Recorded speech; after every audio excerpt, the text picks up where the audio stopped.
নমস্কার, রূপসা রান্নাঘর নতুন একটা ভিডিওতে আপনাদের সবাইকে স্বাগত। আজকে চলে এসেছি নতুন একটা ভিডিও নিয়ে। আজকে বানাবো সবারই পছন্দের একটা পিঠে, রসবরা। আর খেতে একদম রসগোল্লার মতো লাগবে। তাহলে চলুন ঝটপট বানিয়ে ফেলি।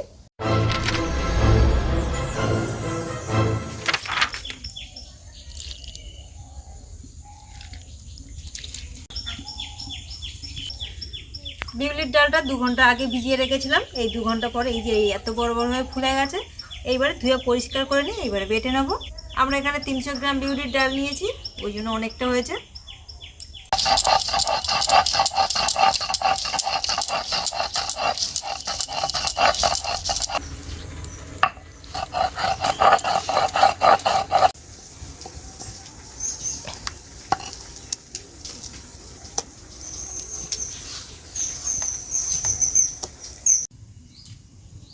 কড়াইটা গরম হয়ে গেছে, কড়াইয়ের মধ্যে দিয়ে দেবো 1/2 চামচ মৌরি। মৌরিটাকে একটু ভেজে নেব।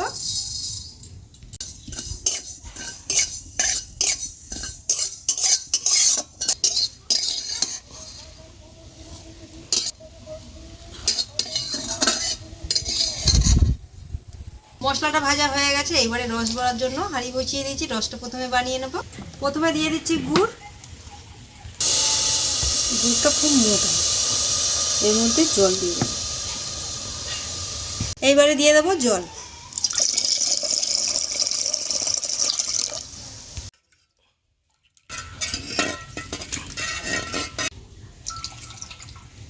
রসটাকে ফুটিয়ে রেডি করে নেবো। আর এদিকে মশলাটাকে গুঁড়ো করে ব্যাটারটাকেও রেডি করে নেব।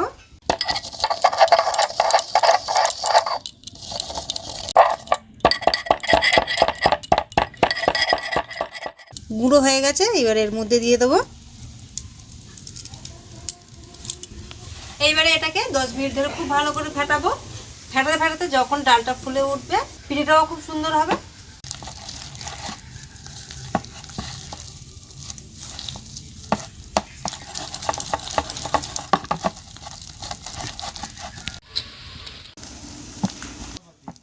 ডাল বাটার মধ্যে দিয়ে দেবো 1/2 চামচ নুন।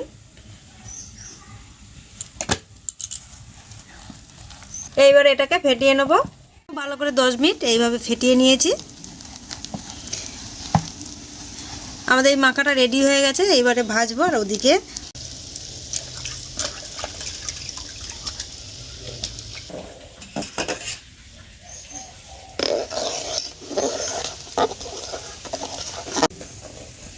রসবড়া রসটা রেডি হয়ে গেছে। এবারে নামিয়ে নেব। মিষ্টির রসটা 15 মিনিট খুব ভালো মতো ফুটিয়ে নিয়েছি আর রেডিও হয়ে গেছে।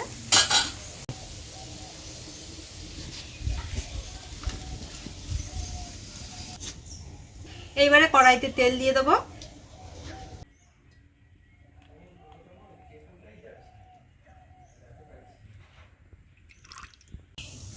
এইবারে বড়াগুলো ভেজে নেব। তেলটা গরম হয়ে গেছে, তেলের মধ্যে দিয়ে দিচ্ছি।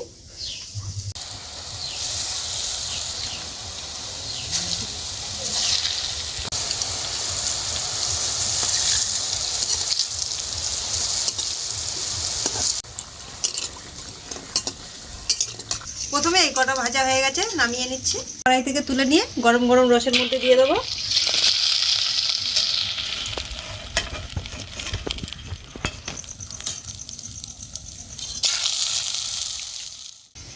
বাকি সবগুলো একই রকম ভাবে বানিয়ে নেব।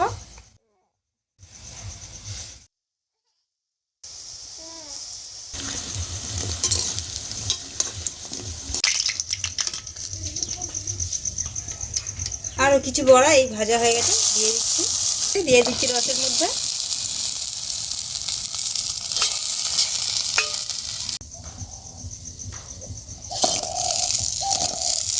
সবগুলো বড়া ভাজা হয়ে গেছে।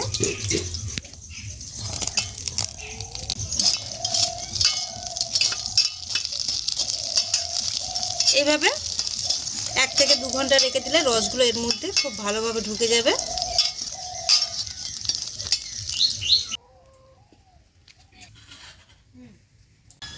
রসবড়া 1 ঘন্টা রেখে দিয়েছিলাম আর একদম রস ঢুকে নরম রেডি হয়ে গেছে।